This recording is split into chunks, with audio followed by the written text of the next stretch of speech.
In this lab, we will configure VPC. VPC stands for Virtual Private Cloud. It enables you to launch AWS resources into a virtual network that you define. This virtual network is very similar to the traditional networks that you might find in your data center. But with AWS, you have the benefit of the scalability of the AWS infrastructure. The VPC allows you to have an isolated section of the AWS cloud that is just for you. In this isolated section, you can define a virtual network and launch resources that you might want to use. The idea is that you have complete control over your virtual environment, and that includes setting up your own IP range, creating some subnets, and configuring routing table and the gateways. To create a VPC, we can either select VPC from the menu, or if you don't have it in the menu, you can search it in the service bar by typing VPC. We'll select the VPC. And we have the VPC dashboard that we can see over here. We will create a new VPC. For the new VPC that we'll create, we'll select VPC and more. We'll change the name to VPC Lab. We'll leave the slider as it is. I'll return to this later. We'll scroll down. And in our case, we will select only one availability zone. We can customize and select the availability zone that we want. We'll have one public subnet and no private subnet for our case. We can also customize the public subnet slider. So let's change it to 10.0.10, and the net mask will be 24. Notice that when I change the net mask, I can see that the range of IPs will change. So with subnet or net mask of 24, we will have 256 IP available for us. We'll have no NAT gateway and will not configure a VPC endpoint. When you finish, click the Create VPC.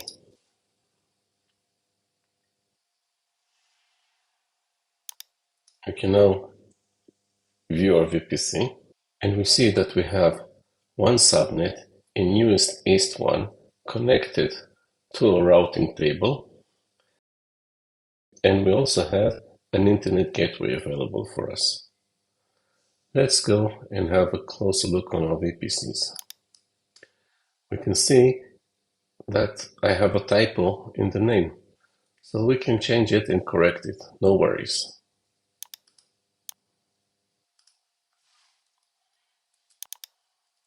I'll save it. And if we go to subnets, you might notice that the subnet we created is not available. Just refresh the page and it should appear. And here we have our subnet. I'll change the name of this subnet as well. And let's call it public subnet A.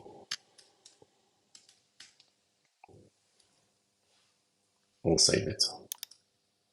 Our network currently looks something which is similar to this. We have a region, we have a VPC with a range of IP addresses, and we have one public subnet in availability zone A with the IP address range of 10.0.10.0 and 256 IPs. I want to explain a little bit about CIDR. So CIDR is an acronym for Classless Inter-Domain Routing. It is a way for us to express the addresses and size of the network. The VPC we've just created has an IP range with a subnet value of 16. That means that we have 65,536 IP addresses available. And this number is 2 to the power of 16. So the CIDR of 16 divides the network address in two parts. A fixed range, which will always be 10.0, and a variable range for the hosts.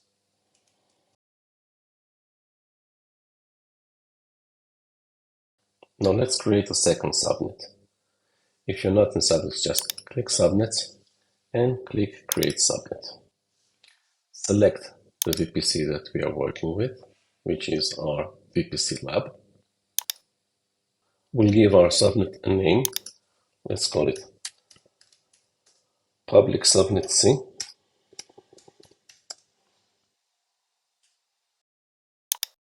We'll select the availability zone to US East 1C, and we will set up the IP range to 10.0.20.0/24. Again, 256 IP addresses. We'll scroll down and create our subnet. Our network now looks something similar to this. We have the region, we have our VPC with two public subnets.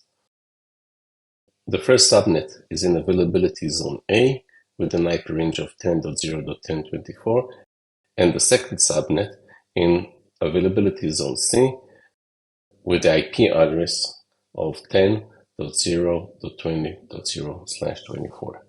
That's it for this section.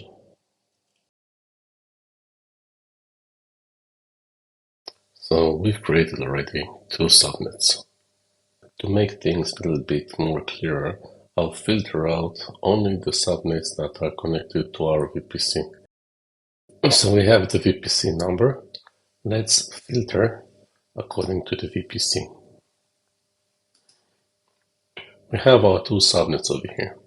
If I'll select subnet A and I'll go to routing, I'll see that we have the route for the subnet, and we also have a route to the internet. We also have a route to the world that is connected to the internet gateway that we set up. If we'll have a look on subnet C routing table, we'll see that it only has the route for the VPC.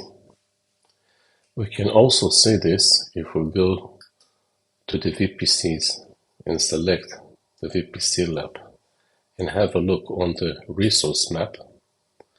We can see over here that we have subnet A connected to a routing table that has a connection to the internet. While subnet C has a routing table that is only connected to the VPC. So let's add a route to the internet for subnet C. We'll go to subnets. I'll select subnet C, go to action, edit route table association. Currently, we have the main route selected, and we'll select the route that has the connection to the VPC gateway.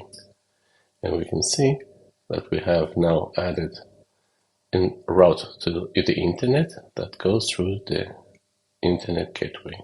We'll save it. And now if we go to route table, we'll see that the route to the internet was added. We can also see this now in the resource map.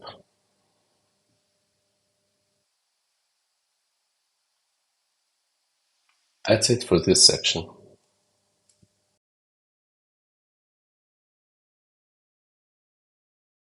Let's assume that we want to install a web server in one of our subnets. So in order to do this, we need to protect it. We can use the security group to protect the web server. For this, we'll need to define a security group. We'll go to security group from the left menu, and we'll create a new security group for our web server. The security group name will be Web Server Security Group. The description will be Security Group for Web Servers. We'll select our VPC, and we'll add some inbound rules. So there are a couple of rules that we want to add. First of all, because it's a web server, we'd like to have HTTP access to the server. And in this workshop, we want to restrict the access only to our IP address. So we can select the source, my IP, and it'll set up the IP and it will set up my IP address over here. Let's add another rule for SSH connection. Again, accessible only from my IP. We'll save the security group. And now we can review and see that we have inbound rules for SSH and HTTP from my IP.